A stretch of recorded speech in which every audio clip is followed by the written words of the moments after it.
நாம் தமிழர் கட்சியிலிருந்து இடும்பாவனம் கார்த்தி அவர்கள் இணைந்திருக்கிறார். சார் வணக்கம், இணைப்பில் வந்ததுக்கு நன்றி. பிரதமர் அவர்கள் நேற்றைய தினம் பிரச்சாரத்தில் பேசியிருந்தது, அதற்கு தமிழக முதலமைச்சர் கண்டனம் தெரிவித்திருக்கிறார்.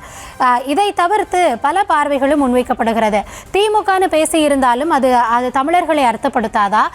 பாஜக பீகாரில் மட்டும்தான் இதை செய்தா அப்படின்னா எந்தெந்த மாநிலங்களில் தேர்தல் நடக்குதோ, குறிப்பாக ஒடிசாலையும் அதே போன்ற ஒரு பிரச்சாரத்தை தான் முன்னெடுத்தாங்க. ஒட்டுமொத்தமாக தமிழர்களை அவமானப்படுத்தும் விதமாக பாஜக நடந்துக்குது அப்படின்ற ஒரு வாதத்தை முன்வைக்கிறாங்க. உங்கள் பார்வை என்ன? பாஜக பொறுத்த வரைக்கும் அவங்களுக்கு எப்போதுமே ஒரு வெறுப்பு அரசியல் தான் அவங்களுக்கு. அதை அடிப்படையாக வச்சுதான் அவங்க அரசியலே கட்டமைக்கப்படுது. வழக்கமாக மத பிரிவினைவாதத்தை பேசுவாங்க, இஸ்லாமிய வெறுப்பை கட்டவிழ்த்து விடுவாங்க. இந்த தேர்தலில் பீகார் நடக்கிறதால இங்கே தமிழ்நாடு குறித்தான வெறுப்புணர்வு கட்டமைக்கிறது. ஒரிசாவில் நடந்த சட்டமன்ற பொதுத் தேர்தலின் போது அப்போ பூரி ஜெகநாத் கோயிலோட சாவி தமிழ்நாட்டில் இருக்கு அப்படின்னு ஒரு அபாண்டமான உண்மைக்கு புறம்பான ஒரு அவதூறை முன் வச்சாரு. ஒரு பிரதமருங்கிற இந்தியாவோட உச்சபட்ச பொறுப்பில் இருக்கக்கூடியவர் குறைந்தபட்ச பொறுப்புணர்ச்சி இல்லாமல் அப்படிப்பட்ட ஒரு பொய்யை சொன்னார். இப்போ அதே போல் பீகாரில் போயிட்டு இந்த மாதிரி தமிழ்நாட்டில் பீகார்காரங்க துன்புறுத்தப்படுறாங்க அப்படிங்கிறாரு. இதே போல ஒரு குற்றச்சாட்டை கடந்த காலங்களில் சட்டமன்றத்தில் பாஜக கிளப்பி அங்கேருந்து ஒரு குழு தமிழ்நாட்டுக்கு தமிழ்நாட்டில் அங்கே ஆய்வு பண்ணி பார்த்துட்டு அப்படிலாம் ஒன்றும் இல்லை அப்படின்னு சொன்னாங்க. அதாவது ஒரு பீகார்காரரோட கழுத்தை அறுத்துட்டாங்க அப்படிங்கிற மாதிரி அப்போ ஒரு அவதூறு கிளப்பப்பட்டது. உண்மையை சொல்ல போனால் இங்கே தமிழ்நாட்டில் எந்த பீகார்காரரும் துன்புறுத்தப்படலை, வதைக்கப்படலை. மாறா அவங்க தான் நம்மளை வதைக்கிறாங்க அப்படின்னு சொல்லலாம். தமிழ்நாட்டில் குற்றச்செயல் நடக்கிறப்ப இந்த குற்ற பின்புலம் யார் அப்படின்னு பார்க்குறப்ப பெரும்பாலும் வடநாட்டுக்காரங்களாக இருக்கிறாங்க. அப்போ அதுக்கு நாம் என்ன சொல்கிறது? அவங்க இங்கே இந்த இடத்துல அவங்க இங்கே வேலை வாய்ப்புகளை பூரா அவங்க அபகரிக்கிறாங்க, மோசடி பண்ணி தமிழர் வேலை வாய்ப்புகளில் ஏறி அமர்றாங்க. அப்போ அது மட்டும் இல்லாமல் தமிழ்நாட்டில் வாக்காளர்களாக மாறுவதற்கான வேலைகளையும் ஈடுபடுறாங்க. தமிழ்நாட்டின் வாக்காளர்களாக வடநாட்டுக்காரங்க மாறி போனாங்கன்னா அது பேராபத்தாக முடின்னு சொல்லிட்டு நாங்கள் தான் கண்டிக்கணும், நாங்கள் தான் எதிர்க்கணும். தமிழ்நாட்டில் எந்த பீகார்காரங்க துன்புறுத்தப்பட்டாங்க, யார் சித்திரவதைக்கு உள்ளாக்கப்பட்டா? அப்படி எந்த முகாந்திரமும் இல்லை. அப்போ இது முழுக்க முழுக்க அப்பட்டமான ஒரு அவதூறு, அபாண்டமான உண்மைக்கு புறம்பான குற்றச்சாட்டு, துளி கூட கலப்படம் இல்லாத ஒரு பச்சை போய் இதை பீகாரில் கிளப்பி விட்டு அவர் தேசிய ஒருமைப்பாடு அப்படிலாம் பேசக்கூடிய நரேந்திர மோடி ரெண்டு தேசிய இனங்களுக்கு இடையே பகைமையை உருவாக்குற வழியில் பேசுறதுலாம் ரொம்ப அபத்தமானது, ரொம்ப இழிவான மலினமான அரசியல். அப்படிதான் அதை பார்க்கணும். இதை ஒருபோதும் ஏற்க முடியாது. தமிழ்நாடு யாதும் ஒரே யாவரும் கிளைங்கிறது நம்மளோட பண்பாடு. நாம் இந்த நிலத்துக்கு வரக்கூடிய யாரையும் தாக்கி அழிக்கவோ இல்லை அச்சுறுத்தி விரட்டவோ முற்படலை. நாம் முழுக்க முழுக்க பேரன்பு கொண்டு நேசிக்கிறோம். இங்கே தமிழ்நாட்டில் பீகார்காரங்க அவங்க தமிழர் வேலைவாய்ப்புகளை பறித்து அவங்க தமிழர் அரசியல் அதிகாரத்தை தீர்மானிக்கக்கூடிய வாக்காளர்களாக மாறி போகிற ஒரு துயர சூழலை எதிர்த்துட்டு இருக்கோம். இந்த சமயத்தில் குழப்பத்தை ஏற்படுத்தும் விதமா தமிழ்நாட்டில் துன்புறுத்தப்படுறாங்க அப்படின்னா அதுக்கான சான்று என்ன இருக்குது? தமிழ்நாட்டில் இங்கே பாஜக இருக்குது. இந்த பாஜகவோட முன்னாள் மாநில தலைவர் அண்ணாமலையோ இந்நாள் நயினார் நாகேந்திரனோ யாராவது ஒரு சான்று காட்டட்டும், ஒரு காணொலி சான்று, இல்லை இவர் தான் பாதிக்கப்பட்டார், இவர் தான் துன்புறுத்தப்பட்டார் அப்படின்னு ஒரு ஆளை கொண்டாந்து நிறுத்தட்டும். அப்படி எதுவுமே கிடையாது.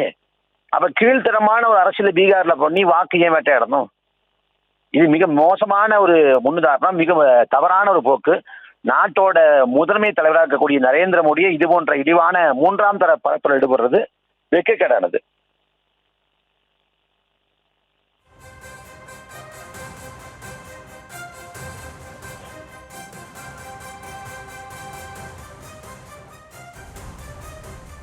இதில் அவர் குறிப்பிட்டு பேசினதே திமுகவை தான், தமிழர்களைன்னு அப்படி அர்த்தப்படுத்தாது. அப்படி இருக்கும் பொழுது எப்படி இந்த மாதிரியான ஒரு வாதத்தை எடுத்துட்டு வரீங்க அப்படின்னு அதிமுக தரப்புல இருந்து திமுக எப்படி வச்சுக்கோமே, திமுகன்னு வச்சுக்குவோம், அப்படியே வச்சுக்குவோம், திமுகன்னு வச்சுக்குவோம், திமுக அரசுன்னு வச்சுக்குவோம். திமுக அரசுனா தமிழ்நாட்டில் எந்த பீகார்கார் துன்புறுத்தப்பட்டாரு? இப்போ தமிழ்நாடு அரசு அப்படின்னு சொல்றீங்க, அங்க பீகார்ல என்ன புரிஞ்சு கொள்ளப்படும்? அரசு வேற மக்கள் வேறன்னு புரிஞ்சு கொள்ளப்படுமா? இதுக்கு அவங்க என்ன சொல்றாங்கன்னா, திமுக இருக்கக்கூடிய அமைச்சர்கள் இருக்காங்கல்ல, குறுக்கீடுக்கு மன்னிக்கணும், திமுக இருக்கக்கூடிய அமைச்சர்கள் இருக்காங்கல்ல, பொன்முடி ஆகட்டும் இல்லைன்னா தயாநிதி மாறன் ஆகட்டும், அங்க இருந்து இங்க பானிபூரி விற்கிறாங்க, இல்லைன்னா அவர்களை திருட்டு கும்பல் அப்படின்லாம் சொல்றாங்க அப்படின்ற ஒரு எடுத்துக்காட்டு அவங்க சொல்றாங்க. இல்ல அந்த கருத்துக்களுக்கு அவங்க தான் பொறுப்பேற்கணும். எங்களுக்கு பீகார்காரங்களை நாங்களே குற்றம் சுமத்துறோம். வடவர் நல்லவரும் இல்லை, அவர் நம்மவரும் இல்லைன்னு அறிஞர் அண்ணா கடந்த காலத்து சொன்னாரு. இன்னைக்கு வடநாட்டுக்காரங்க பாக்குறப்ப தமிழ்நாட்டில் நடக்கக்கூடிய பாலியல் குற்றங்கள் இல்ல கொள்ளை போன்றவற்றோட பின்புலத்தை ஆராயிறப்ப பெரும்பான்மை வடநாட்டுக்காரங்களா இருக்கிறாங்க. அப்ப அதை நாங்க பகிரங்கப்படுத்துறோம், உண்மையை சொல்றோம், இது போல இருக்குதுன்னு சொல்றோம். அதை கடந்து அவங்க வர்றாங்க, இவங்க எங்க இருக்க போறாங்க, எவ்வளவு காலம் இருக்க போறாங்க அப்படின்ற எந்த தரவும் இல்லை. இவங்க குற்றத்தில் ஈடுபட்டு அவங்க ஓடி போயிடுறாங்க, வடநாட்டுக்கு ஓடி போயிடுறாங்க. அப்ப என்ன பண்றது அது?